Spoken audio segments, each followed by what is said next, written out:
వీళ్ళు. దాంతో భయం పెరిగిపోతోంది, భక్తి తగ్గిపోతోంది. 3 విధములుగా అస్థికల్ని చితాభస్మాన్ని విడగొట్టండి.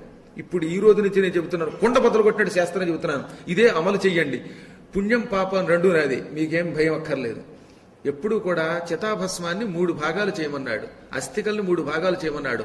ఒక భాగం 11 రోజుల్లోపు దగ్గరలో ఉన్న నదిలో కలిపి తీరాలి. ఇప్పుడు ఉదాహరణకి మీకు దగ్గరలో కృష్ణానది ఉంది, మాకు పక్కనే గోదావరి ఉంది. మాకు గోదావరి కృష్ణ 2 ఒకటి. నిజం చెప్పాలంటే కృష్ణానదే దగ్గరే. పేరుకి ఏలూరు పశ్చిమ గోదావరి, కానీ విజయవాడ 60 కిలోమీటర్లను, రాజమండ్రికి కొవ్వూరుకి వెళ్ళాలంటే 85-90 కిలోమీటర్లను. అందువల్ల ముందు ఈ నదిలో 11 రోజుల్లోపు కలపాలి. తర్వాత మిగతా 2 భాగాలని తీసుకుని కాశీ వెళ్ళండి.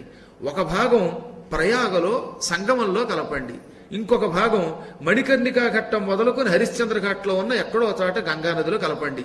ఈ విధంగా 3 రకాలు చేస్తే అటువంటి వాడు 3 రుణములను తీర్చుకున్నవాడు అవుతాడు అన్నాడు. గురు రుణం, దేవరుణము, పితృరుణము తీర్చుకుని వాడు తప్పక స్వర్గాది దివ్యలోకానికి వెళ్ళి తీరుతాడు. ఇంకెవరు చెప్పినా వినకండి, ఇదే చెయ్యండి. వీలుంటే ఇలాంటి క్యాసెట్లను ప్రచారం చెయ్యండి. లేనిపోని భయాలను గురి చేసేవాడిని వదిలేయండి అంతే. చెప్పాను కదా, శాస్త్ర ప్రమాణం లేని వాడిని పట్టించుకోవద్దు. నేను శాస్త్రం చూపిస్తున్నాను కాబట్టి, నేను ఇటు గరుడ పురాణం తీసుకున్నాను, ఇటు కాశీఖండం చూశాను, మంత్రశాస్త్రాలు కూడా చెబుతున్నాయి గనక అనాది మంత్రశాస్త్రాలు. అందులో ప్రత్యేకంగా గయాక్షేత్ర మహిమని ఎంత బాగా ఉంటుందో తెలుసా, స్కాంద పురాణంలో కానీ భవిష్య పురాణాల్లో కానీ వాటిలో ఇవన్నీ చెప్పారు.